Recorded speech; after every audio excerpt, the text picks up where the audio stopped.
Take this back. I know the truth about the merger and I want out. You signed the prenup. You leave now, you get nothing. Sarah Mitchell was exhausted. For 3 days, she hadn't eaten a proper meal. Her stomach growled as she dragged her worn-out sneakers along the hot Miami street, hoping someone would offer her work, anything at all. Then she saw it, a black leather wallet lying beside a broken streetlight. She picked it up carefully and opened it. Inside were crisp $100 bills, credit cards, and an ID. The name read, Marcus Bennett, Tech CEO. Sarah's hands trembled. This money could change her life. She could eat, find shelter, start again. But her grandmother's voice echoed in her mind, even when no one is watching, always do what is right.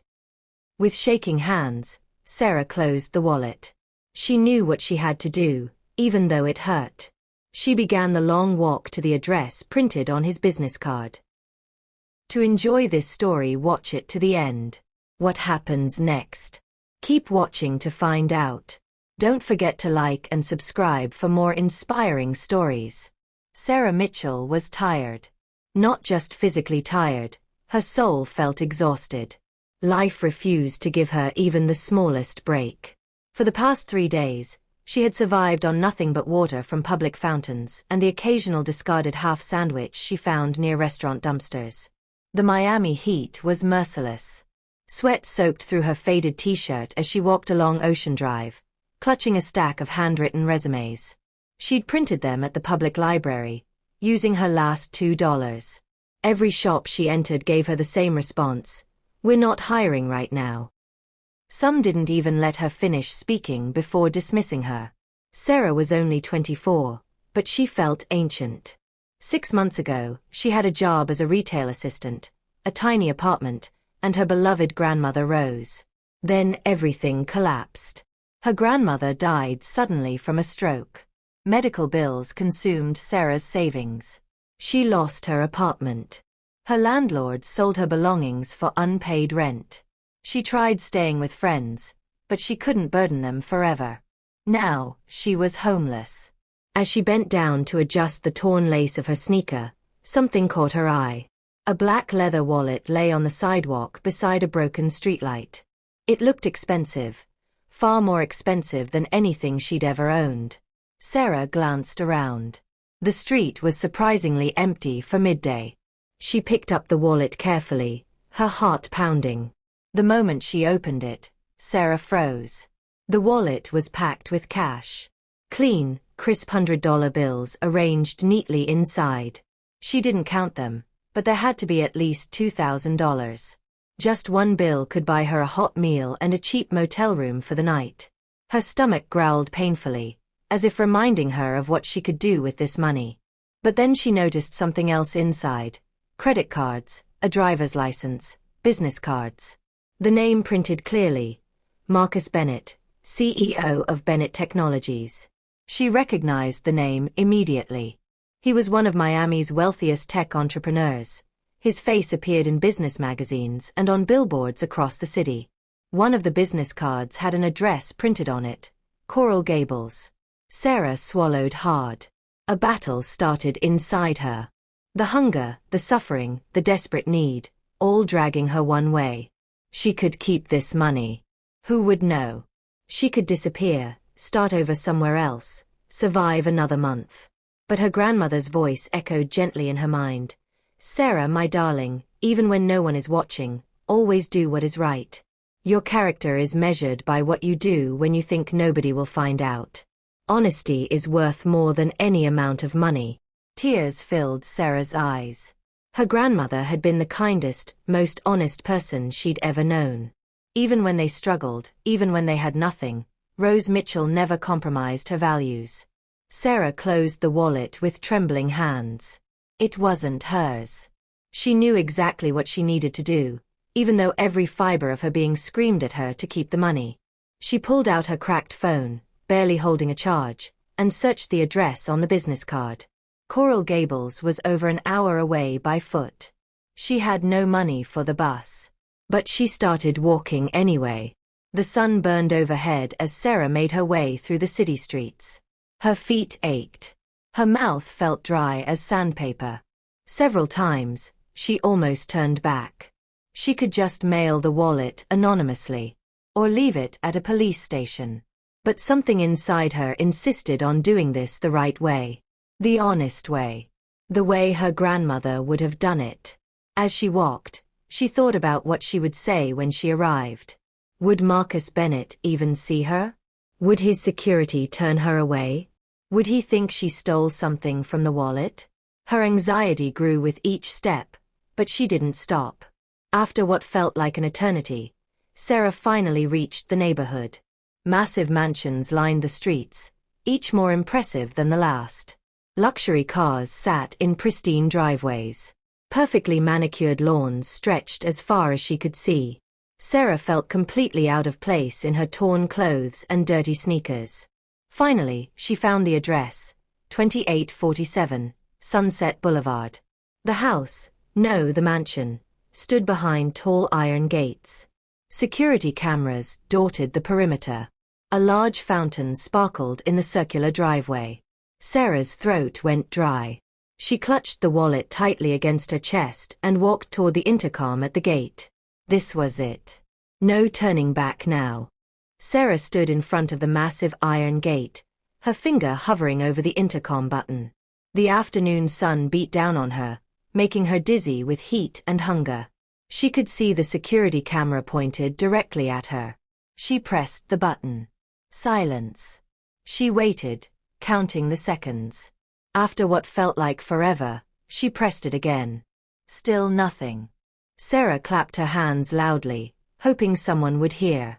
Finally, heavy footsteps approached from inside the property. A security guard appeared, wearing a crisp white shirt and black trousers. He looked like he'd stepped out of a magazine. Clean, professional, intimidating. His eyes swept over Sarah from her dusty sneakers to her tired, sunburned face. His expression hardened instantly. "What do you want?" he asked, his voice cold and dismissive. "I need to speak with Mr. Marcus Bennett," Sarah said as calmly as she could. "Please, it's important." The guard burst into rude laughter. "Miss, you need to leave this property immediately. Mr. Bennett doesn't entertain random people showing up at his gate. We don't give out money here." Heat rushed to Sarah's cheeks. "I'm not here for money," she said, trying to keep her voice steady. "I just need to speak with him. It's urgent." "You need to leave," the guard repeated, more firmly this time. "This is private property. You don't belong here." Sarah took a deep breath, feeling tears threaten to spill. She'd walked over an hour in the scorching heat to do the right thing, and now she was being dismissed like trash. "If you send me away without telling him I'm here," Sarah said, her voice surprisingly steady, "and he finds out later, you'll regret it." The guard frowned, clearly annoyed. "And why exactly would I regret it?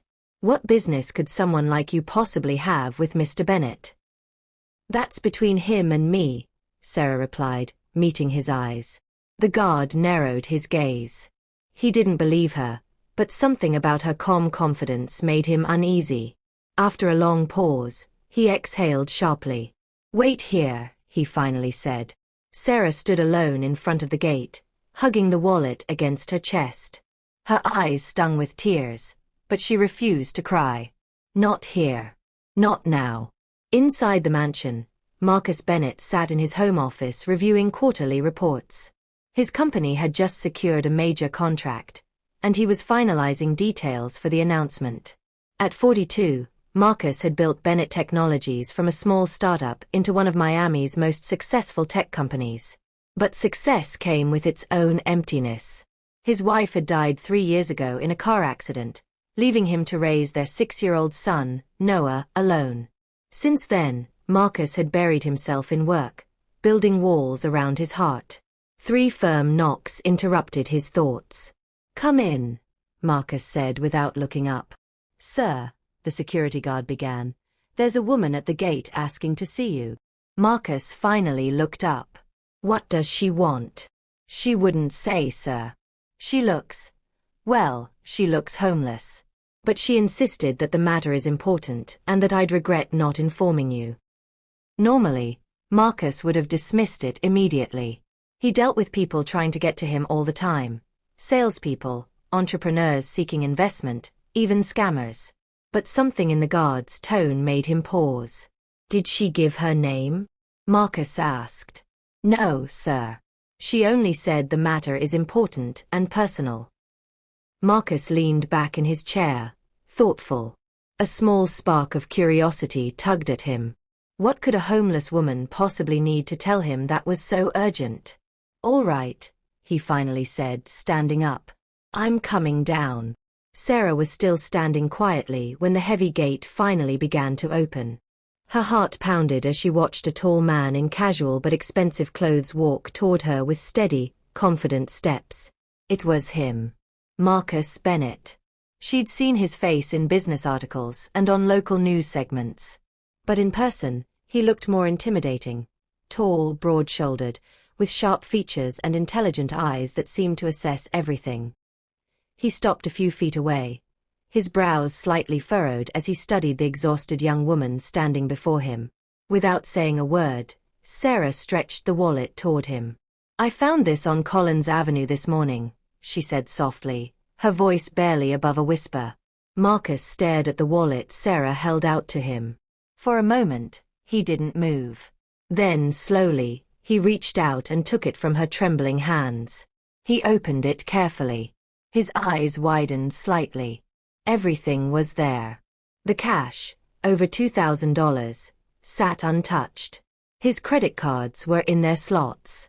His driver's license, his business cards, even his emergency medical information card. Nothing was missing. Marcus looked up at Sarah, genuine shock crossing his face. You didn't take anything, he asked, his voice filled with disbelief. It wasn't mine, Sarah replied simply, her voice quiet but firm. Marcus studied her more carefully now. Her hair was pulled back in a messy ponytail. Her clothes were worn and faded. Her face looked pale from hunger, and there were dark circles under her eyes. But her eyes themselves were calm, steady, honest. What's your name? He asked gently. Sarah. Sarah Mitchell. And why did you walk all the way here, Sarah? She swallowed, suddenly feeling nervous speaking to someone so successful and powerful. Because it was the right thing to do, she said quietly. I wouldn't be able to sleep knowing I kept something that didn't belong to me. Marcus nodded slowly, still processing what was happening. He was used to people with hidden agendas, people who approached him wanting money, influence, connections, opportunities. But this woman, who clearly had nothing, had returned everything without taking even a single dollar. He remained silent for several seconds, then glanced at his security guard, who stood nearby watching with surprise. Open the gate, Marcus said. She's coming in. The guard blinked, shocked. Sir, are you sure? Open the gate, Marcus repeated firmly. Sarah's eyes widened. No, there's no need, she said quickly. I just came to return your wallet. I should go. And now, Marcus interrupted gently, you're going to have something to drink and rest for a few minutes. You walked over an hour in this heat. It's the least I can do. Please, come in. Sarah hesitated. Everything in her screamed that she didn't belong in a place like this. But the genuine kindness in Marcus's eyes made her trust him. She stepped through the gate. Inside, everything felt surreal. The driveway alone was bigger than any place Sarah had lived. Perfectly trimmed hedges lined the path. The fountain's water sparkled in the sunlight. Through the massive glass doors, she could see marble floors and expensive artwork. Sarah felt like she should remove her shoes so she wouldn't dirty anything. Make yourself comfortable, Marcus said, leading her through the front door and into a spacious living room with high ceilings and modern furniture. I'll be right back. Sarah sat carefully on the edge of a cream-colored sofa, afraid to touch anything. She'd never been in a place like this. It felt like a museum or a hotel, not a home. A few minutes later, Marcus returned carrying a tray. He set down a tall glass of ice water, a bottle of orange juice, and a plate with cheese, crackers, and grapes. I hope you like these, he said. My housekeeper makes these cheese selections. Thank you, Sarah whispered, her voice cracking with emotion. She picked up the water and drank slowly, savoring the coolness. It was the first cold drink she'd had in days. Marcus sat in the armchair across from her, giving her space. Do you live nearby? He asked gently. Sarah stared at the glass in her hands for a long moment. Actually, she finally said, I don't live anywhere. I've been on the streets for about 4 months. Marcus's expression shifted, not to pity, but to concern. What happened? Sarah took a shaky breath. I lost my job when the store I worked at closed down. Then my grandmother died. She was the only family I had.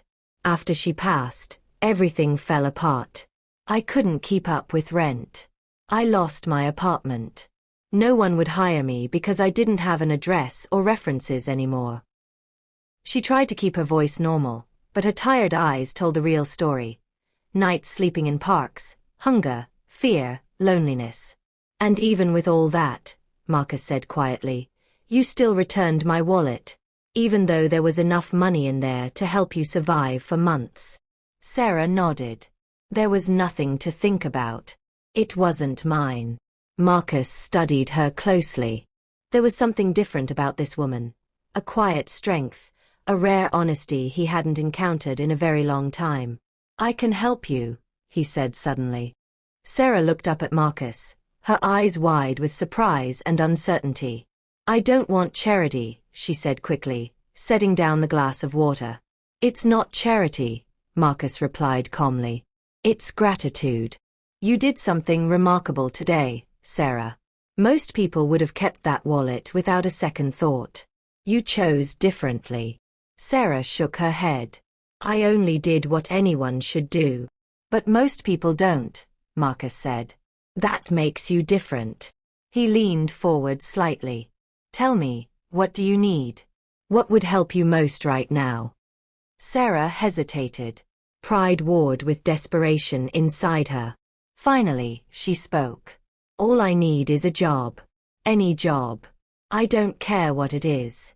I just want a chance to work, to earn my own way, to have a fresh start. Marcus nodded slowly, thinking. I understand. Let me make some calls. I have connections throughout Miami. I'm sure I can find something for you. Really? Sarah's voice broke with emotion. Really? Marcus confirmed. Just give me a moment. Before he could continue, his phone started ringing. He checked the screen, and his expression changed immediately. I have to take this, he said apologetically. Please, wait here. Help yourself to anything you need. Sarah nodded quietly as Marcus walked down the hallway, phone pressed to his ear. She sat alone in the enormous living room, still perched on the edge of the sofa. She didn't dare lean back or relax. The house was too perfect, too clean, too far from anything she'd known for months. The silence stretched. She looked around at the family photos on the walls. Marcus with a beautiful woman and a small boy. They looked happy. She noticed most of the photos looked a few years old. Then she heard soft footsteps. Slowly, Sarah turned her head. A little boy, maybe 6 years old, stood in the doorway wearing a blue t-shirt and shorts. He held a small toy car and stared at her with curious, cautious eyes. Sarah gave him a gentle smile. Hi there. The boy took one small step into the room, then another, still watching her carefully. What's your name? He asked in a tiny voice. Sarah, she answered softly. What's yours? Noah. That's a wonderful name, Sarah said warmly. I like your car. Does it go fast? Noah nodded shyly and walked closer to the coffee table. He sat on the carpet and rolled the toy car slowly across the polished floor. Sarah glanced toward the hallway where Marcus had disappeared, then slowly lowered herself to sit on the carpet beside Noah. She was careful not to startle him or crowd him. You know what's even better than a car? She whispered playfully. Noah looked up, his eyes brightening with interest. A ramp, Sarah said with a grin. She reached for one of the decorative throw pillows on the sofa and carefully positioned it at an angle against the coffee table leg. "Want to test it?" she asked. Noah's face lit up. He placed his toy car at the top of the pillow and gave it a gentle push. The car rolled down, picked up speed, and bumped into the table leg with a soft thud. Noah laughed. A soft, genuine, surprised laugh. Sarah laughed too, her eyes shining. "That car is definitely a rocket. Can we make it jump?" Noah asked excitedly, already grabbing another pillow. "Absolutely," Sarah said. "Let's build a whole course." They worked together, creating ramps and obstacles with pillows, coasters, and a small stack of magazines. Noah's laughter grew louder with each successful run. Across the hallway, Marcus had returned from his phone call. He stood frozen just out of sight, still holding his phone, his eyes wide with shock. His son was laughing. Really, truly laughing. Noah hadn't laughed, not like this, since his mother died 3 years ago. Not with the expensive therapists Marcus had hired. Not with the nannies or teachers. Not with family members or friends. But this stranger, this homeless woman he'd just met, had somehow reached Noah in minutes. Marcus's eyes stung with emotion. He stood there watching, barely breathing, as if witnessing a miracle unfold in his own living room. Sarah and Noah were completely absorbed in their game, building increasingly elaborate ramps and cheering each time the car successfully completed the course. For the first time in 3 years, Marcus's house felt alive. Marcus remained in the hallway, unable to move. He watched Sarah and Noah playing on the carpet, and his heart felt like it was breaking and healing at the same time. After his wife Emily died in the car accident, Noah had retreated into himself. He stopped talking to most people. He stopped smiling. He went through the motions of daily life like a little robot, eating, sleeping, going to school, but the light in his eyes had vanished. Marcus had tried everything. Child psychologists, grief counselors, play therapists, specialists from across the country. He'd spent hundreds of thousands of dollars trying to help his son. Nothing worked. But this woman, this complete stranger who'd walked to his house to return a wallet, had done what nobody else could do. Finally, Marcus stepped into the living room. Sarah noticed him immediately and stood up quickly, smoothing her worn jeans. "I'm sorry," she said. "He came in and wanted to play. I didn't mean to." Marcus raised his hand gently, his eyes glistening. "Don't apologize. That..." His voice broke slightly. "That was the most incredible thing I've seen in a very long time." Noah turned and saw his father. Then something even more unbelievable happened. Noah spoke without being prompted. "Dad." "The car jumped 3 pillows. Sarah helped me build it." Marcus needed a moment to catch his breath. "Did it really?" he asked, his voice shaking. Noah nodded enthusiastically, his face bright with excitement. "Want to see?" "I'd love to," Marcus whispered. Sarah looked between father and son, sensing the deep emotion but not fully understanding it. She could see pain in Marcus's eyes, old pain that was just beginning to heal. After Noah demonstrated the car jump twice more, Marcus gently suggested that Noah go wash his hands for lunch. The boy ran off happily, and the room fell quiet again. Marcus turned to Sarah, his expression serious now. "Is he okay?" Sarah asked carefully. "He's better than he's been in 3 years," Marcus replied, his voice heavy with emotion. He looked away briefly, composing himself. "I told you I'd make some calls to help you find a job. But now, I think I've found something better." Sarah frowned, confused.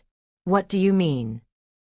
Marcus took a deep breath, choosing his words carefully. "My son hasn't been the same since he lost his mother.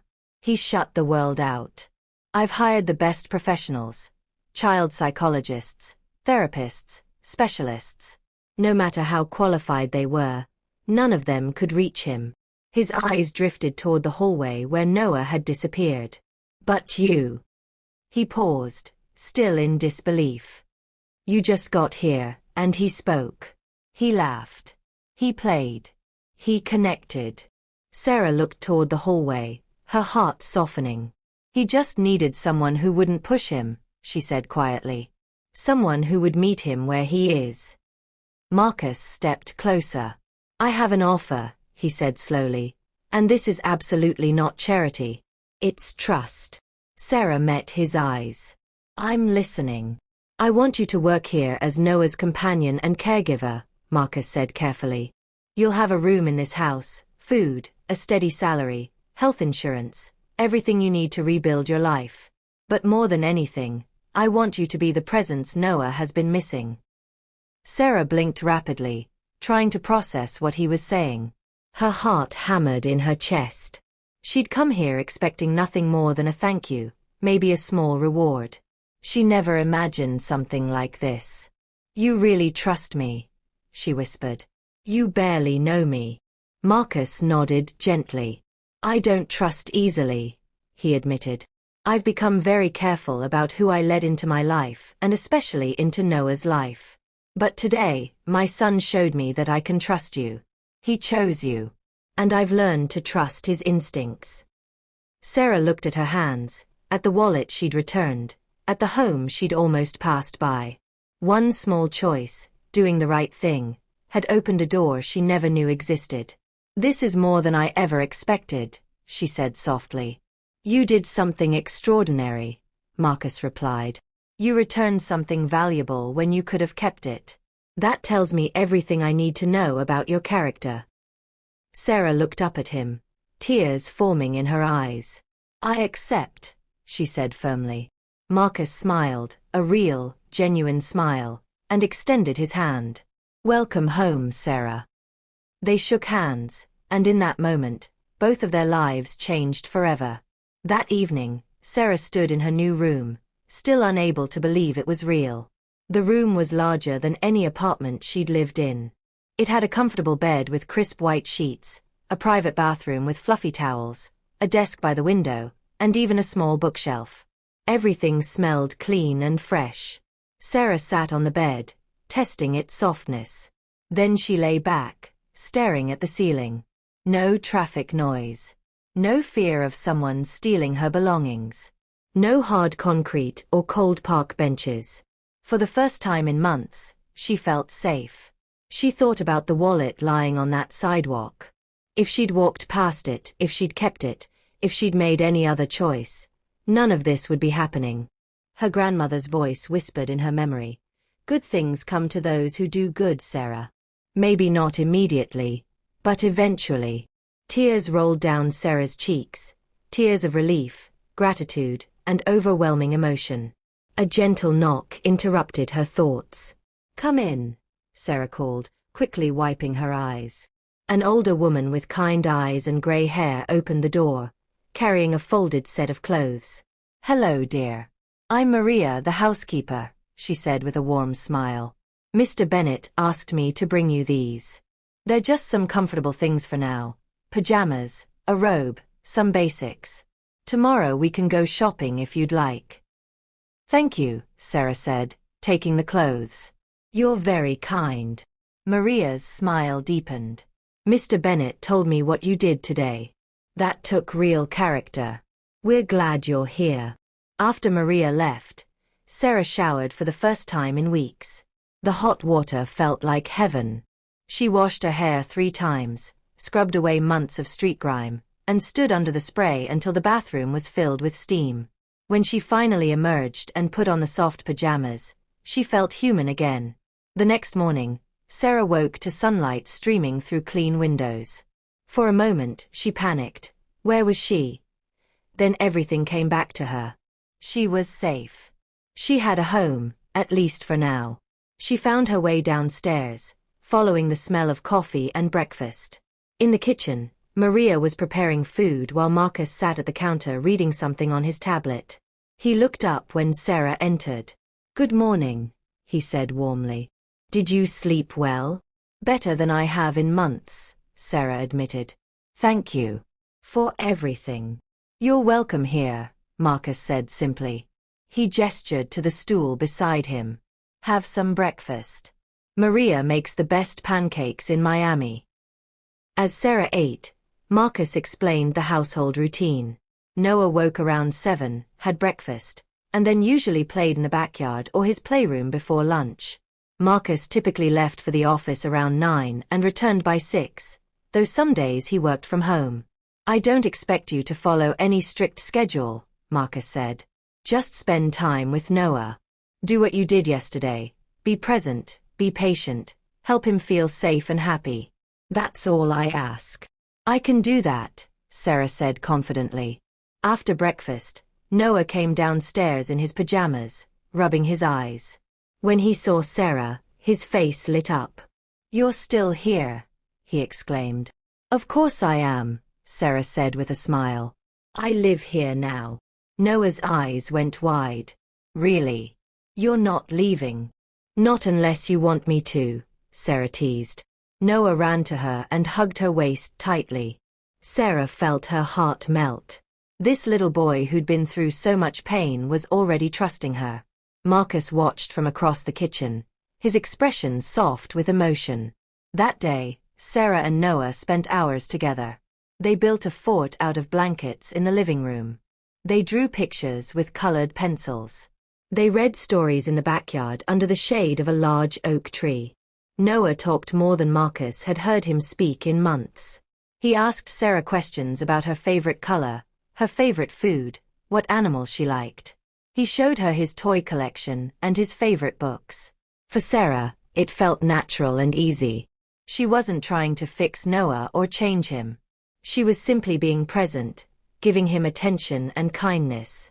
When Marcus came home that evening, he found them in the backyard.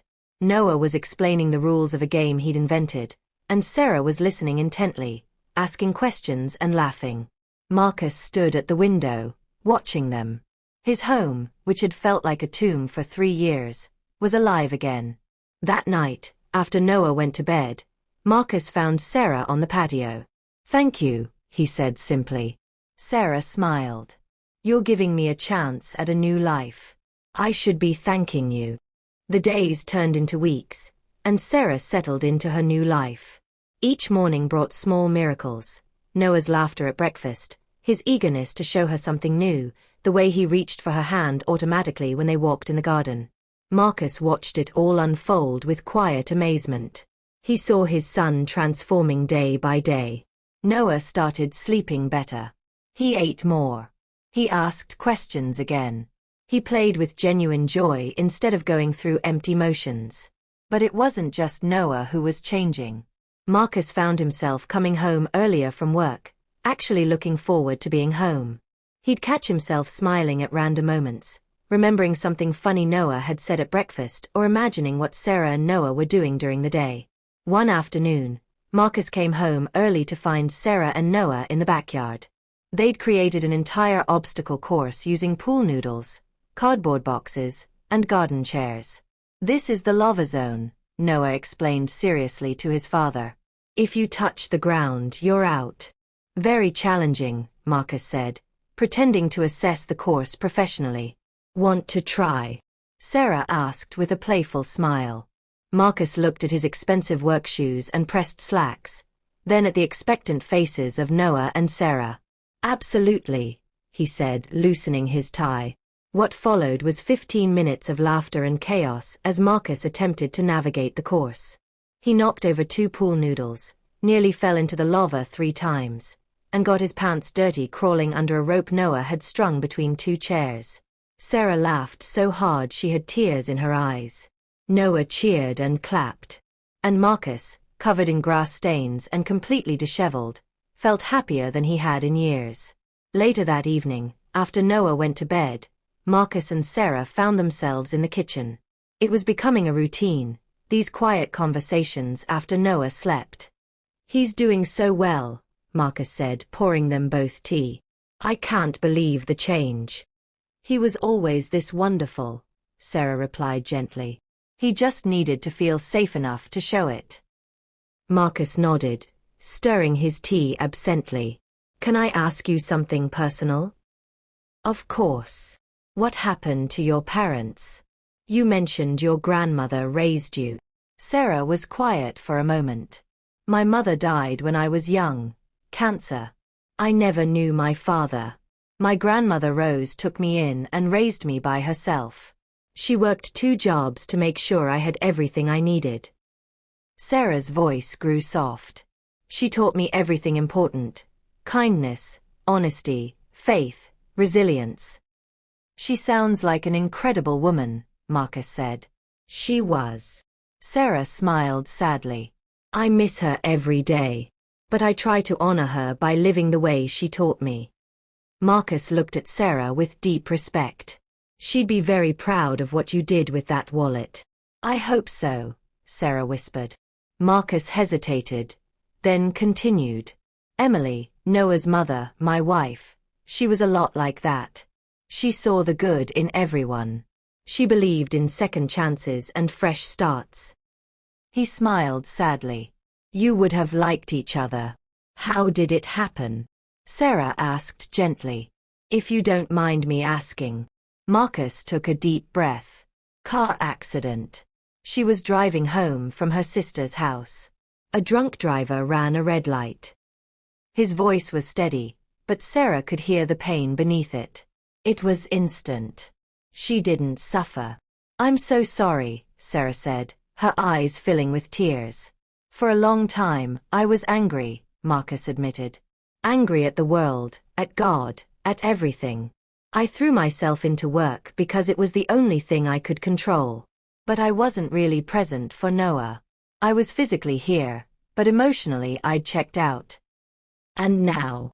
Sarah asked softly. Marcus looked up, meeting her eyes. Now I'm trying to come back. For Noah. And maybe for myself too. Sarah reached across the table and gently touched his hand. You're doing it. I see you with him. You're showing up. Marcus looked down at her hand on his. Something shifted in the air between them. Something neither was quite ready to name but both could feel. Thank you, Sarah, he whispered. For everything. She squeezed his hand gently, then pulled away. We're helping each other, she said. That's what people do. That night, both Sarah and Marcus lay awake in their separate rooms, thinking about each other and wondering what this growing connection meant. 3 months passed. Sarah had transformed from a homeless woman into a confident, valued member of the Bennett household. Marcus enrolled her in online courses for early childhood education, and she threw herself into learning. Noah flourished. His teachers at school noticed the change. He participated more in class, made friends, and smiled constantly. The school counselor called Marcus to say that whatever he was doing at home was working miracles. But something else was happening too, something neither Sarah nor Marcus had planned for. They were falling for each other. It started with small things. The way Marcus's face lit up when he came home and saw Sarah. The way Sarah's heart raced when she heard his car in the driveway. The lingering conversations that stretched late into the night.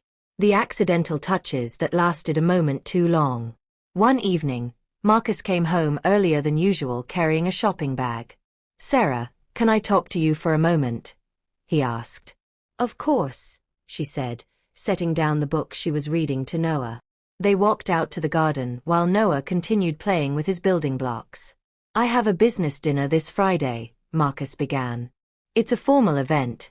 Investors, partners, important people in the tech industry. That sounds important, Sarah said. Marcus nodded. It is. And I'd like you to come with me. Sarah's eyes widened. Me? Why? Because I want you there, he said simply. Because you're part of my life now, and I want to share that part of my world with you. Marcus, I don't think that's a good idea, Sarah said nervously. Those people. They're not like me. I don't belong in that world. You belong wherever you choose to be, Marcus said firmly. He handed her the shopping bag. At least think about it. If you decide to come, this is for you. After he walked back inside, Sarah opened the bag. Inside was an elegant navy blue dress, simple but beautiful, along with matching shoes and delicate silver jewelry. She held the dress against herself, looking at her reflection in the garden window. Could she really do this? Could she walk into that world on Marcus's arm? For the next 2 days, Sarah wrestled with the decision. Part of her wanted to go, wanted to be brave, wanted to support Marcus, wanted to see what that world looked like. But another part was terrified of being judged, of embarrassing Marcus, of proving she didn't belong. Finally, on Friday morning, she made her decision. "I'll go," she told Marcus at breakfast. His face broke into a wide smile. "Really?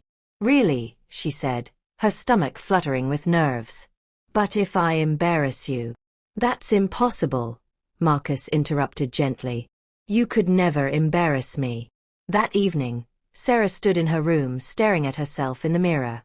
Maria had helped her with her hair and makeup. The navy dress fit perfectly, elegant and sophisticated. She looked like someone completely different from the woman who'd shown up at Marcus's gate months ago. She looked like she belonged.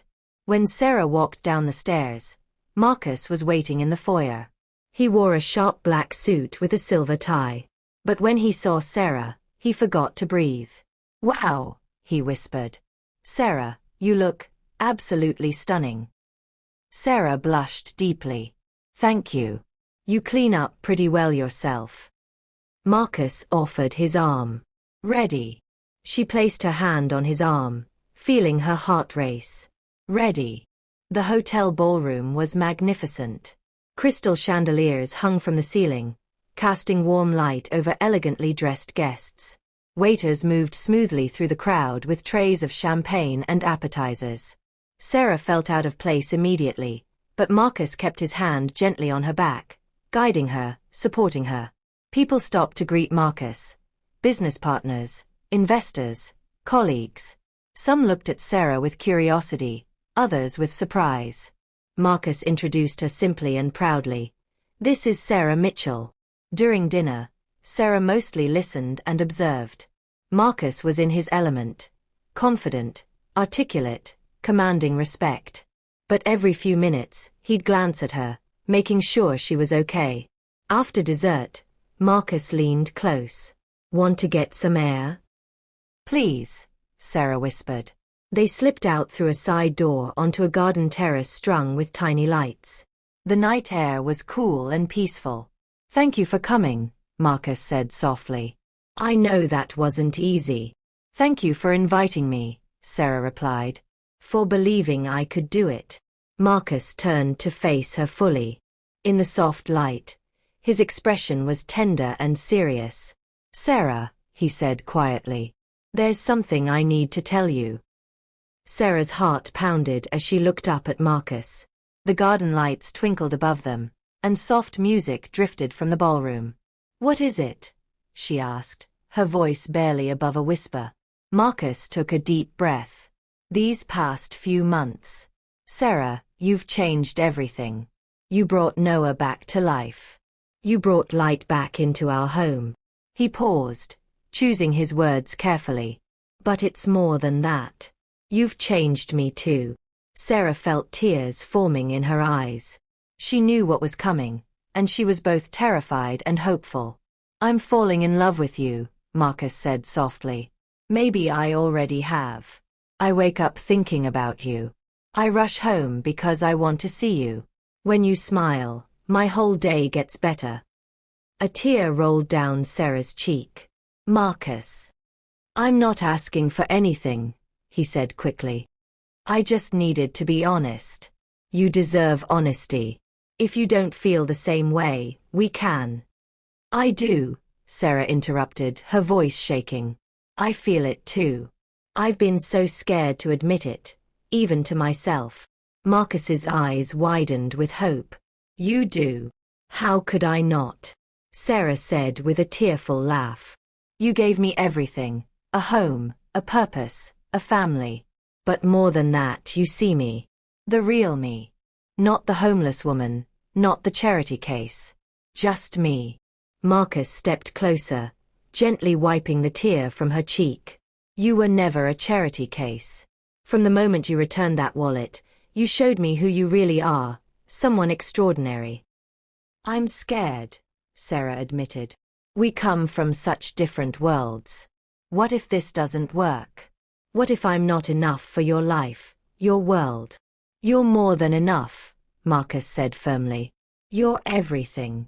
They stood there, inches apart, the world falling away around them. Slowly, Marcus leaned down, giving Sarah time to pull away if she wanted. She didn't. Their first kiss was gentle, tender, full of months of growing feelings finally released. When they pulled apart, both were smiling through tears. So what happens now? Sarah asked softly. Now, Marcus said, we take it one day at a time. No rushing, no pressure. We figure this out together. Sarah nodded. Together. They returned to the ballroom hand in hand. Sarah no longer felt out of place. She belonged here because Marcus believed she belonged. And slowly, she was starting to believe it too. The next morning, Noah noticed immediately that something had changed.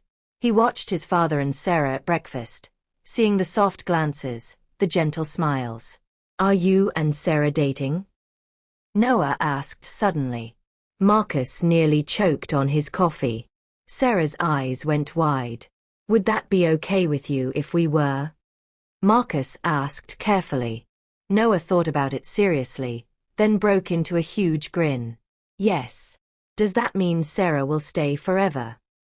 Sarah knelt down beside Noah's chair. I'm not going anywhere, sweetheart. I promise. Noah hugged her tightly. Good. Because I love you. Sarah's eyes filled with tears. I love you too, Noah. Marcus watched them, his heart so full it ached. His family was healing. They were becoming whole again. Over the following weeks, Sarah and Marcus navigated their new relationship carefully. They didn't want to confuse Noah or move too fast. But love has its own timeline. Marcus took Sarah on proper dates, dinner at restaurants, walks on the beach, a weekend trip to Orlando. Sarah learned to accept his generosity without guilt, understanding that it came from love, not pity. Sarah completed her certification course in early childhood education with honors. Marcus framed her certificate and hung it proudly in his office. 6 months after that first kiss, on a quiet Sunday morning, Marcus called Sarah and Noah into the living room. I have something to ask, Marcus said, getting down on one knee. Noah giggled with excitement. He was clearly in on the secret. Marcus pulled out a small velvet box and opened it, revealing a simple but beautiful diamond ring. Sarah Mitchell, Marcus said, his voice thick with emotion. You walked into my life when I needed you most. You brought joy back to my son and hope back to my heart. You showed me that it's possible to love again, to trust again, to live again. Tears streamed down Sarah's face. Will you marry me? Marcus asked. Will you officially become part of this family? Yes, Sarah whispered. Yes, 1,000 times yes. Noah cheered and jumped into both their arms. They fell onto the couch in a laughing, crying, joyful heap. Sarah looked at the ring on her finger, then at Marcus and Noah. A year ago, she'd been homeless and hopeless. Now she had everything she'd ever dreamed of. 3 months later, on a perfect Miami morning, Sarah stood in front of a mirror in a simple white wedding dress. Maria helped adjust her veil while tears of joy streamed down both their faces. I still can't believe this is real, Sarah whispered. Believe it, dear, Maria said with a warm smile. You deserve every bit of this happiness. The wedding was small and intimate, just close friends and family in Marcus's beautiful garden. Noah served as ring bearer, taking his job very seriously. He'd practiced walking slowly down the aisle for weeks. When Sarah walked out and saw Marcus waiting for her, everything else disappeared. He looked handsome in his suit, but it was the expression on his face, pure love and joy, that made her heart soar. They exchanged vows they'd written themselves. Marcus promised to honor Sarah's strength, to cherish her kindness, and to spend every day showing her she was loved. Sarah promised to be his partner, Noah's mother in heart if not in blood, and to face whatever life brought them together.